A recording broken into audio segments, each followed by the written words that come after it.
first thing we have to think about is where infinity is. So,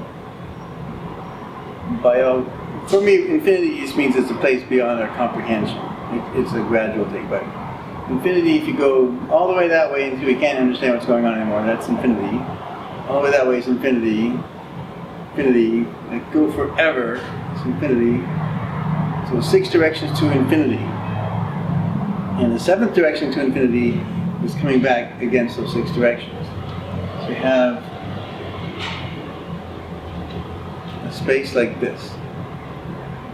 If I go this way to infinity, this way to infinity, this way to infinity, this way to infinity, you have 6 directions to infinity. And then you have halfway, and halfway again, halfway again. It just keeps getting halfway. They never meet to infinity. So eventually, after an infinite long time, if you go halfway, halfway, halfway, you end up in one of the other infinities. Comprehend? So think of it this way. Everything outside that thing is infinity, and everything inside that thing is not infinity. As this gets bigger, infinity gets displaced. But when you think about it, this thing is really inside infinity. All of it. Because this thing is made up of little teeny things that look like this, but smaller. And in between those things, halfway, is infinity. So there's a balance point between infinity and halfway in between things that's also infinity. So think of this as a bunch of things floating through infinity, but all grouped together. And what this does, you're able to open up the space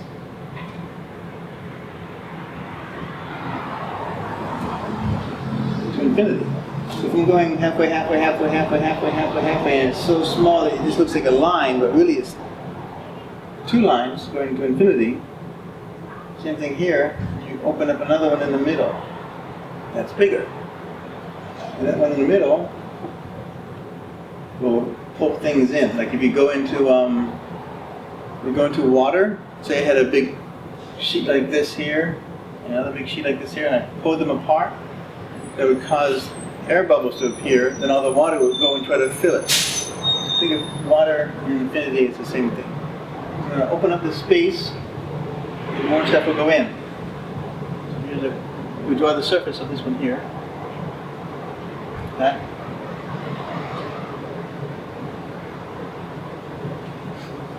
And then we open up the space.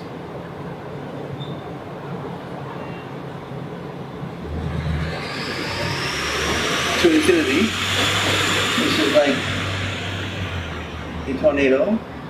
It's also the way little water tornadoes get made inside the water. If you spin the water around, it does the same thing. Well, what happens eventually is that all this stuff goes in. And it bumps into each other as it gets closer. And it bumps into each other and it has to start spiraling down and get even tighter into a spiral. And you see this whenever you flush a toilet. And eventually, as it comes down, it's so small that the particles of water even can't go through, and they have to break apart.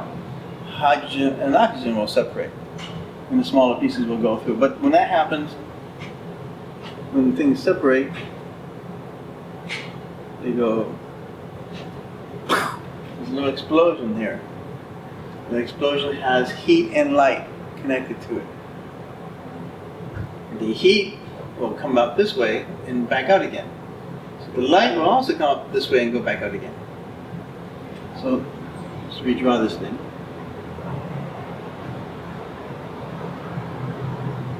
So you have these opposing forces coming down.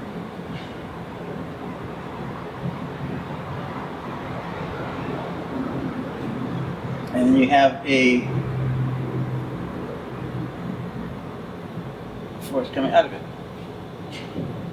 This is the light.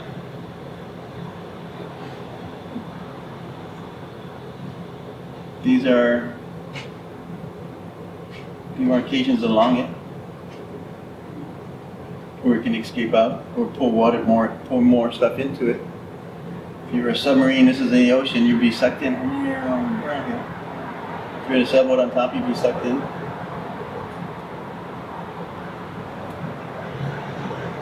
This is the surface. There's stuff going in, and one thing coming out. This is like a quasar in a black hole. So there's a big black hole version of it.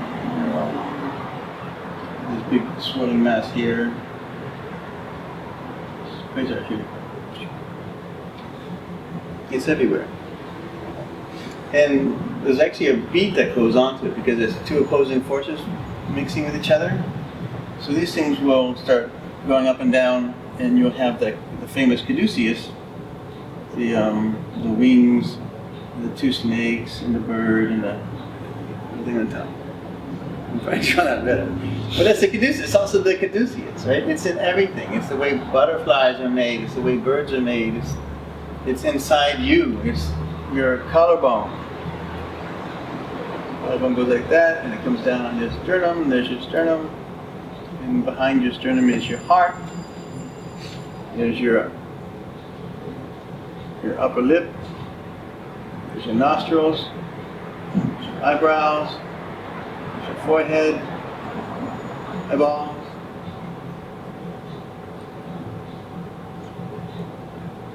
Same thing, just repeated. So it's up here. See your neck and your head. It just repeats it again. So it's like a bigger version and a smaller version. This is your chest. You have your arms coming down like this. Your chest with the collarbones. Your ribs are these things here. Right? You have an opposite one here. Shooting a belly button up. Belly button comes out of there. You have your hips.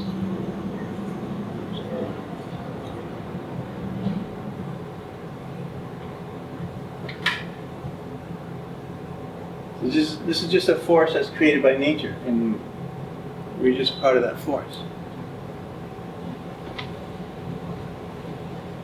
It's the opposite one. So we follow it up, you have this force going up to your eyeball, into your ear, or it returns back into your head again. Eyeball, ear, and then back into your head. Your brain has the same shape.